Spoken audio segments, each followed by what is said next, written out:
Today's Locked On Texan podcast, we hear from Nick Caserio at the Combine, kind of jokingly his first Combine at the podium. What did he have to say about the cap space and how he views the running back position for the Houston Texans moving forward? And then we end off with our own free agency recap and scouting report, who needs to stay and who should go. We have one player in mind. We'll dig into that. But first, Cody, start the countdown.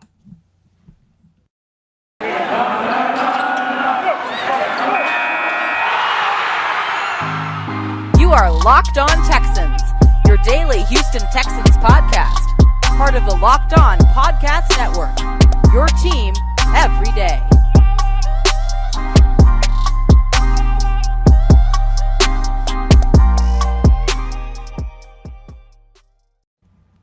Welcome in, everybody, to a Wednesday edition of the Locked On Texan podcast, a part of the Locked On Podcast Network, your team every day. Thank you for making us your first listen. We are free and available on all major podcasting platforms and YouTube. Keep running those numbers up.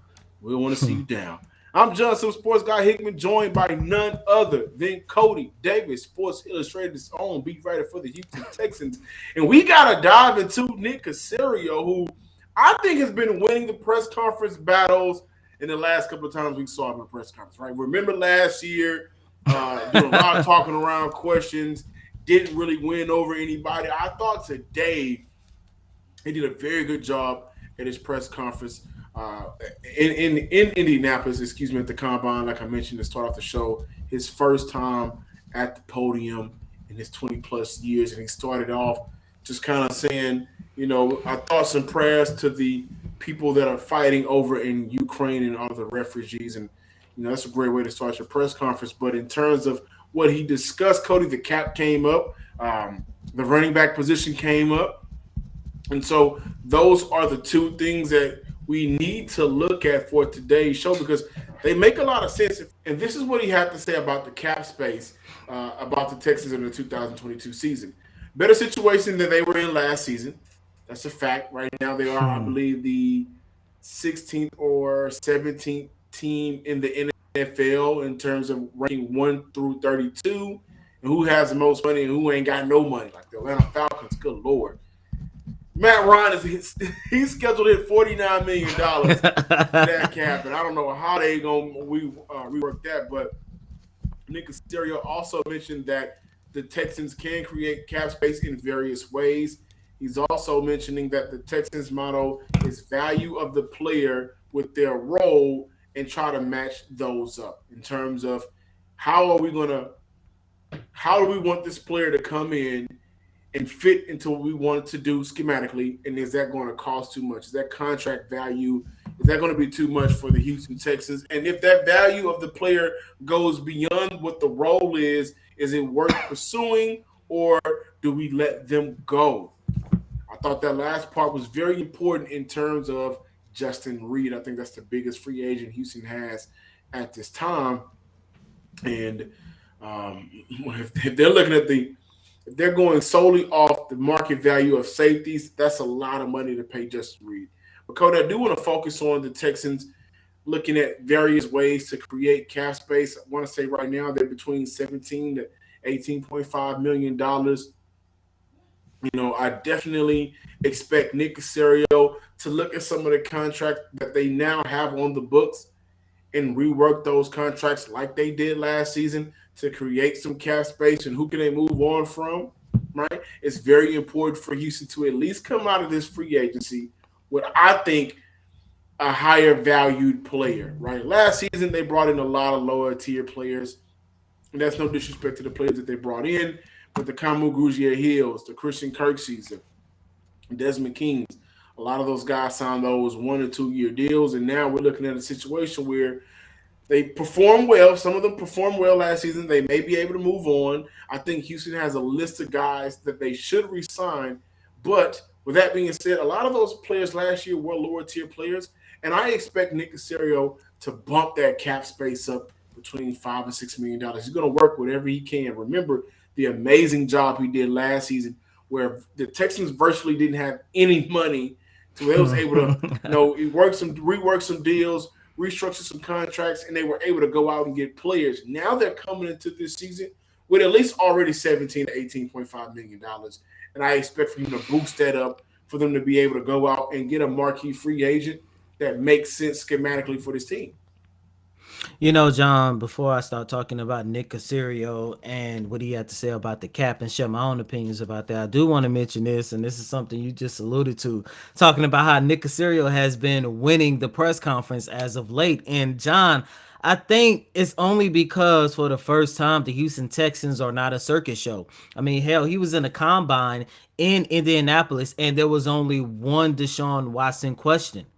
So even though he's still on the roster, that cloud that was hanging over this organization, because I am a living witness, every damn press conference that this man did, whether it was his introductory press conference, introducing Cully, the draft press conference, the OTAs, training camp, and even throughout the first part of the season, there was if there was 10 questions, at least seven of those would be, what are you going to do with Deshaun Watson? But that's kind of old news in terms of Deshaun. Everyone knows what the reality of the situation is in terms of whether or not the Texans will be able to move on for Deshaun. Of course, that's another conversation for another day.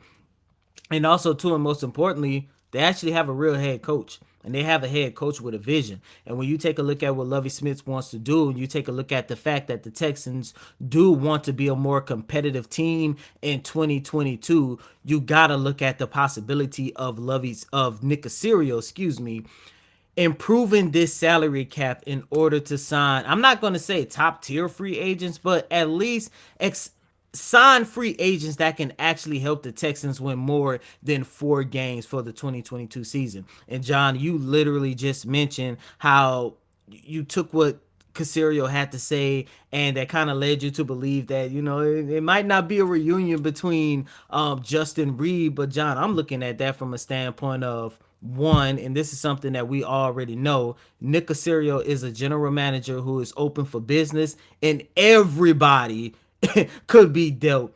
And I'm looking at this from a standpoint of, with that sentence alone, there is a real possibility, and this isn't no kind of breaking news, that he would definitely try to move on from Laramie Tunsil in hopes to improve this salary cap. I don't know. I don't know off the top of my head what it would cost for the Texans to trade him, but I know one thing for sure. He is projected to make $26 million in 2022. You move on from Laramie Tunsil. This will be a win if they can save someone in the ballpark to 7 to 8 million.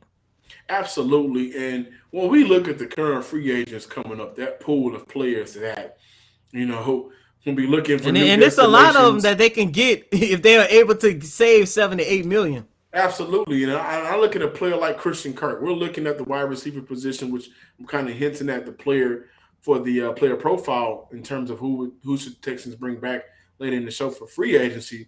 I look at a Christian Kirk as a player that makes sense for Houston. Had his best year statistically in Arizona last season, nearly caught for or nearly had 1,000-yard receiver on like 70-something odd passes.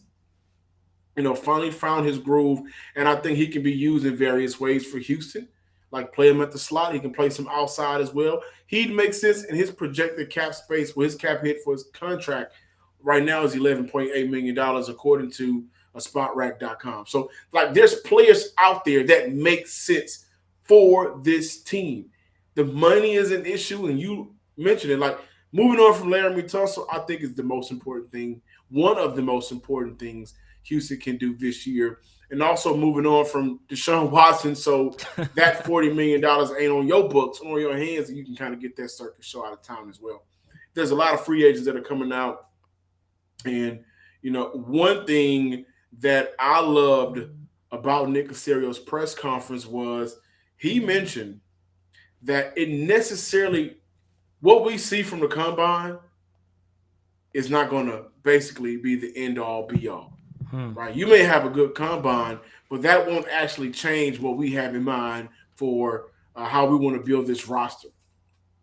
And I love that. A lot of guys have great combines. I was just looking over at the fastest 40 list, and on that list was players like John Ross, players like Jacoby Ford, young man out of Clemson, played for the Raiders, players like Dre Archer. There's a lot of players that wow you at the combine, but then their careers isn't with that same height, and that's no disrespect at all. It's just things happening in the NFL. So they're looking at players where it makes sense to come in.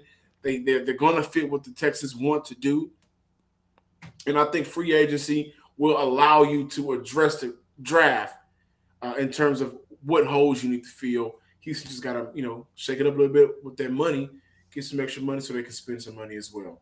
Cody, what event are you most excited for during the combine? Of course, the 40-yard dash, baby. Gotta be the 40-yard dash. I think that's the one everybody is excited about. Absolutely, and I do want to give you guys the combine schedule. Quarterbacks, wide receivers, tight end. They kick it off Thursday. You can watch that on NFL Network. The running backs, the offensive line, they kick it off on Friday. Defensive line, linebackers, they're on Saturday, and the DBs are on Sunday. All of those events you can watch, or practices you can watch on NFL Network. But the 40-yard dash right now, they got a prop bet over under 429. I'm pretty sure every year somebody's going to break their 429. But there's a lot of different ways you guys are able to make some extra money this offseason. And I know football season is over, but there's still ways you can be involved. And if it's not football, you can also get involved with basketball.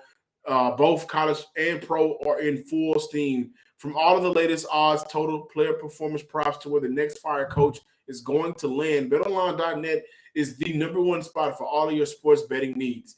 BetOnline remains the best spot for all of your sports scores, podcasts, and news this season.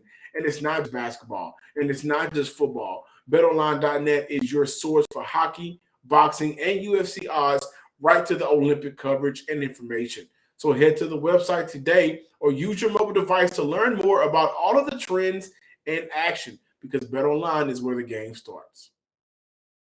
And continuing here with this latest installment of Locked On Texans, John and I want to continue highlighting some important points from Nick Caserio's press conference on day one of the NFL Combine. Lovie Smith is actually going to speak later on today, so of course we're going to cover that on tomorrow's show. However, John, a couple things before we dive into our next topic. One, Nick Caserio did say it is still a possibility that the Houston Texans can still move on from that number 3 pick. However, he did say it is still too early, and he does not expect to hold no type of conversations with other teams until you get closer to the draft. And two, and most importantly, and of course this is going to tie into what we're going to talk about next, he had an opportunity to finally discuss Rex Burkhead, his role with the Houston Texans, and of course the Texans' decision to bring him back.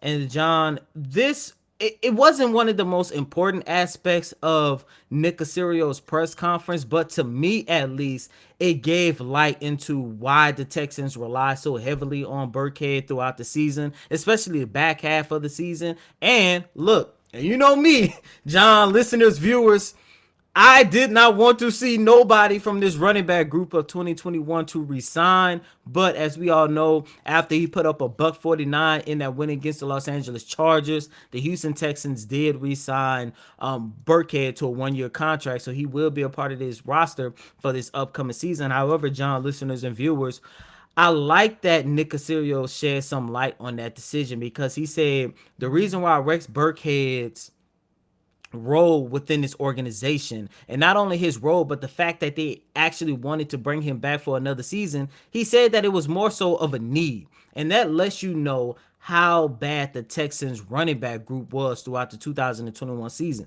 This is a guy who led this team in rushing by recording 427 yards on 122 attempts. Why is that important? Because if it wasn't for that game that he had against the Chargers, rushing for a $149, Mark Ingram probably would have ended the season as the Texans' top rusher, and that's a guy who only played 6 to 7 games for the Houston Texans this year. With all that being said, Nick Caserio did place an emphasis on really looking into the running back position, upgrading that, whether it be through the draft or free agency.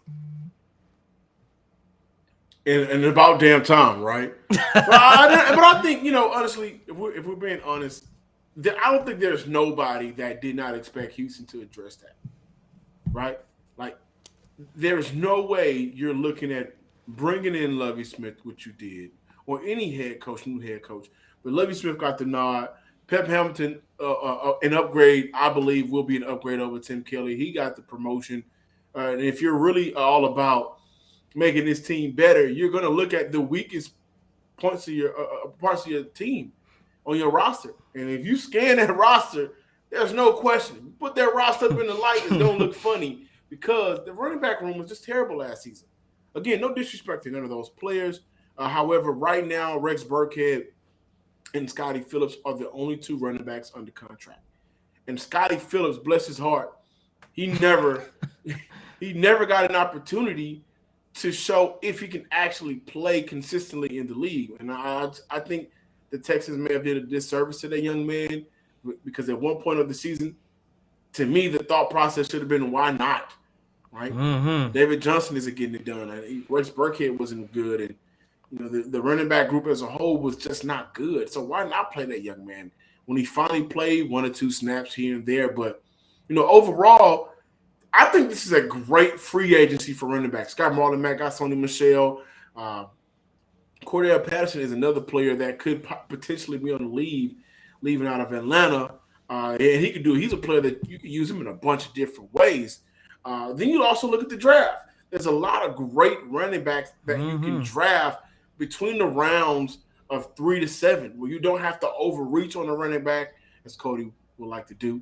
You don't have to overreach on the running back. So you're able to scout the guys that will potentially be available around what the draft pick that you have.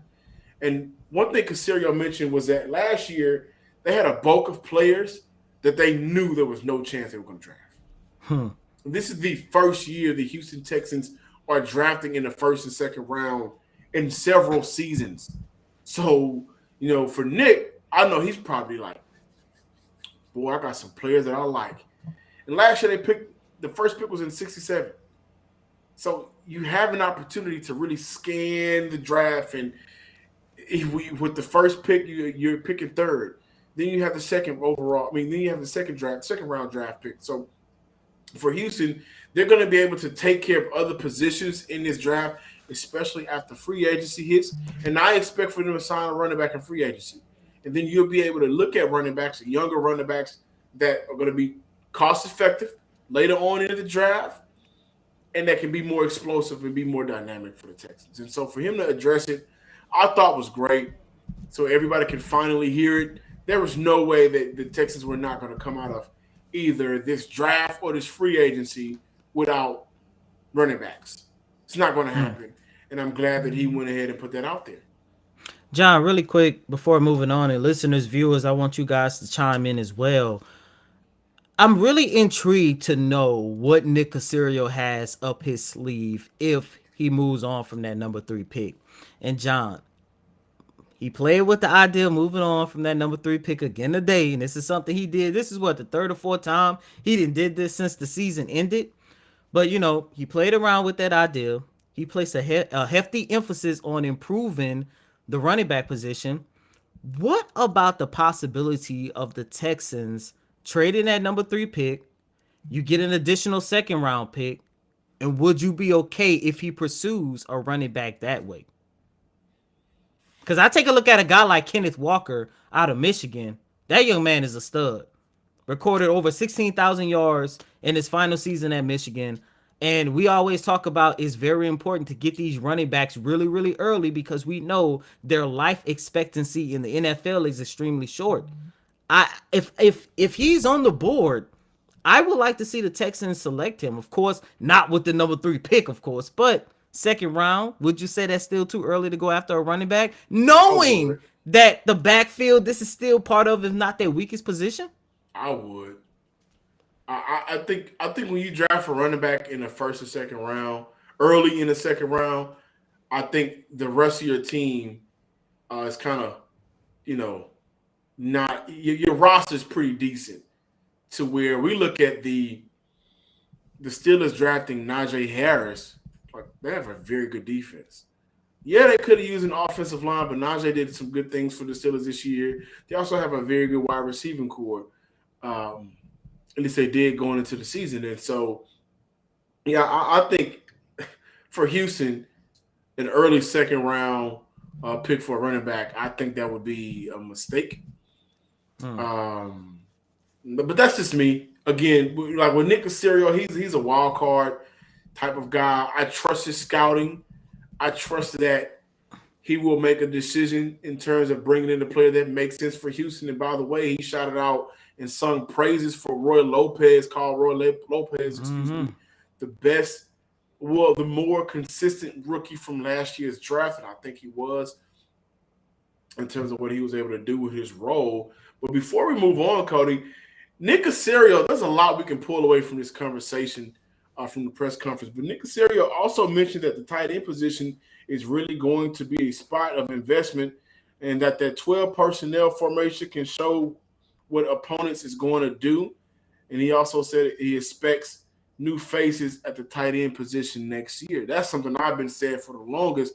That 12 personnel of effective tight ends would do wonders for Davis Mills or any quarterback. We look at the tight end positions, the teams with good tight ends,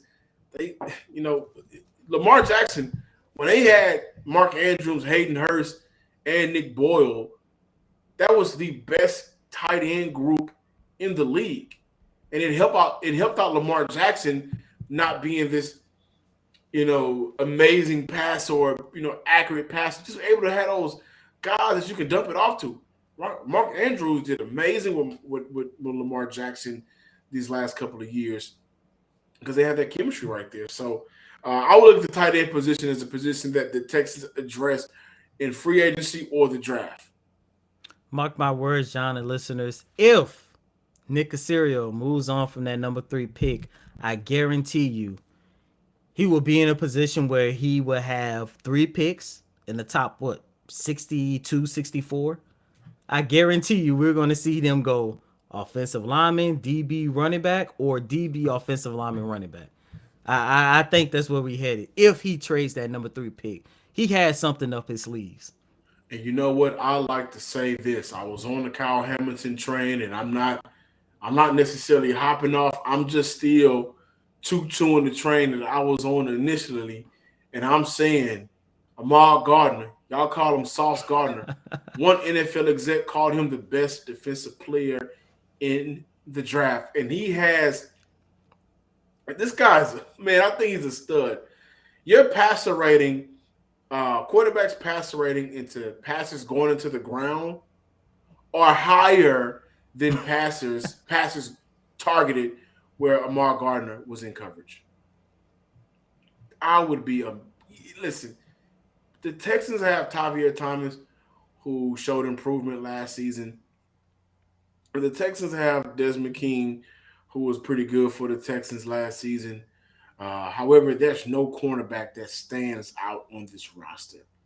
And I'm going to continue to talk about this because I know we have the draft coming up, but Sauce Gardner would legitimately change this Texans defense, and I wholeheartedly believe that. So that's something we'll keep in touch, keep our eyes on. However, Bill Barr, it's February. Actually, it's March now.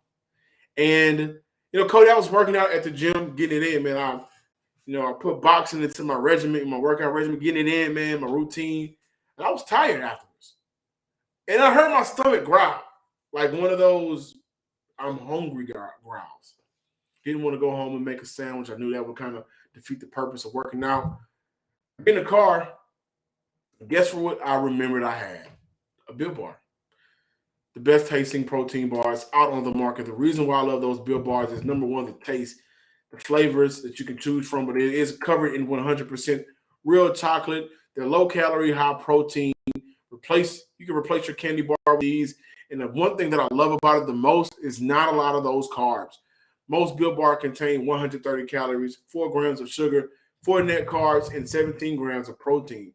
You can also choose from a variety of different flavors, like mint brownie, coconut, almond, and for this month they have the white chocolate cookies and cream. Go to Built.com, use promo code LOCK15 and get 15% off your order. Use promo code LOCK15 for 15% off at Built.com. Thanks for making the Locked On Texans your first listen every day. Now make your second listen the Locked On NFL Draft. Ryan Tracy and former NFL cornerback Eric Crocker bring the NFL Draft to life every day with insight and analysis on college football prospects and NFL front offices. It's free and available wherever you get podcasts.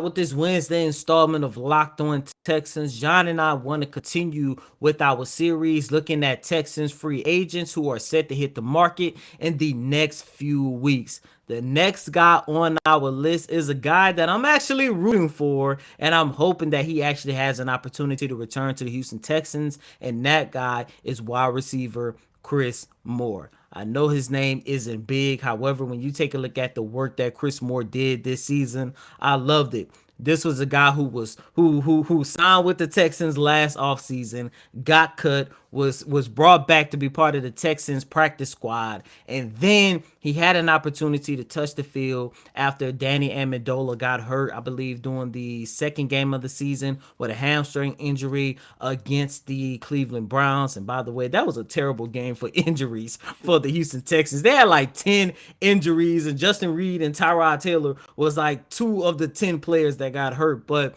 that's another topic for another day. But when I take a look at Chris Moore, John, I take a look at a guy who was probably one of the first safety blankets for Davis Mills.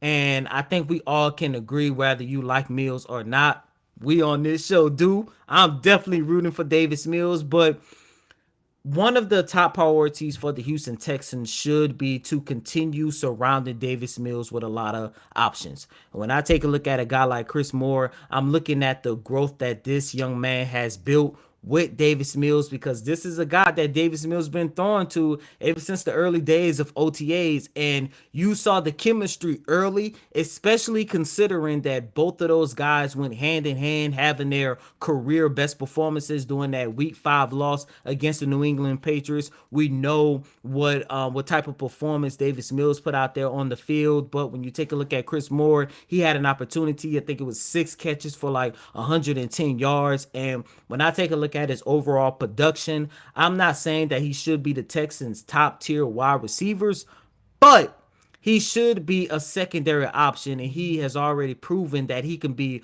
a reliable option for the Texans in the passing game if a receiver goes down. I disagree. I think that, you mentioned that the Texans should look at options for Davis Mills. And I think the Texans should look at talent for Davis Mills. And I was on the train of Danny Amendola, who we discussed, not too long ago, because I think that what he provides for, Davis Mills at that slot position, which if the Texans still had Anthony Miller on this roster, none of this will be a conversation. Right. I wouldn't talk about Danny Amendola coming back, but I also said in that same segment that I believe Houston can go out there and get an upgrade at wide receiver for slot at the slot position. And if you can do that, then you can possibly look at moving on from Danny Amendola. When it comes to Chris Moore, I just think that talent should be a priority of surrounding players around Davis Mills than options. And I don't think that he's a player that the Houston Texans should bring back. I just mentioned, right, I think Christian Kirk is a player out of Arizona I think the Houston Texans should look at. Right, there's a lot of different wide receivers. Chris Godwin, who's coming off an ACL injury, I get that. I would love him, dog. I think if he comes back, you get him at the right price. He comes back healthy. He's a better option. For Mills to be successful, the options need to equate with the talent. So I don't want a bunch of guys around him that aren't as talented. You don't want no Walmart receivers. I don't. By the way, Quincy Avery kind of walked that back on yesterday as well. But I don't want any Walmart receivers. Like, put some talent around this guy. And that was an issue from last season. Like, Brandon Cooks, a talented player, got 1,000 yards. And there was games where Brandon Cooks was the best player on the field, whether it was win or loss. Right? But then after that, you look at Nico Collins, first-year receiver. He's trying to figure out the NFL. And then you look at Chris Moore. He's another player. I'm not Chris Moore. Chris Conley. He's another player that I think Houston should move on from in terms of, the free agency pool, the players that you need to evaluate on your roster. And if you can get guys that are in the pool to come in at a great price, like Caserio mentioned earlier in the day on yesterday during the press conference, for the value of what you're looking for, then you do that. put players around him that are talented that can actually make some plays on the field consistently. Chris Moore, he had a couple of good games. The one game for 109, one touchdown. Then he had a game with 4 catches for 40 yards. That was two of the best output games. Outside of that, he's a pedestrian out on the field. And I think that Davis Mills could, benefit from having just better players around. We look at some of these players that these quarterbacks are playing with in the NFL right now. I look at Derek Carr. When Derek Carr has a player that you can take the top off with Henry Ruggs, look what he's able to do. All right, when we look at Patrick Mahomes, Tyreek Hill, Travis Kelce, McCole Hardman is coming into his own. We look at what Brady had, right? When you have these quarterbacks that you really have faith in, put players around them so everybody can succeed on this offense. And that's why I said, John, I think Chris Moore would be more so, let's say, a secondary tier, maybe third tier receiver for the Houston Texans, because look, we never know what can happen out there on the field. Every time the player step out there on the field, a devastating injury can take place. And when I take a look at Chris Moore, I take a look at a guy who actually showcase the fact that he can actually step in and relieve a receiver who is dealing with a nagging injury, and your quarterback will not lose a step. By the way, some quick numbers for Chris Moore, and yes, I understand it's not that big of a deal, but this man ended the season, appeared in 12 games, recorded 227 yards, and caught 21 out of 22 passes. He only dropped one ball throughout the whole entire season. I get it. It's not the same as when D-Hop was here and he had that season where I think he only dropped one pass or didn't drop a ball, whatever the case might be. But, that's kind of comparing apple to oranges, because D-Hop had 100 and something targets, and Chris Moore had 22. But when I take a look at the depth that is also needed for this organization, I think Chris Moore can actually help this team expand that depth, especially considering, and I pray to God this won't be the case, that they started the season with 5 wide receivers. I'm Justin Sports Guy Hickman. Follow us on Twitter at Locked On Texans. And like and comment, follow on Twitter, on YouTube as well. Run those subscriber numbers up. And as always, I'm your host, Cody Davis. Please remember to follow me on Twitter at CodyDavis_24. Once again, that's Cody, COTYDAVIS_24. Until next time, ladies and gentlemen, peace.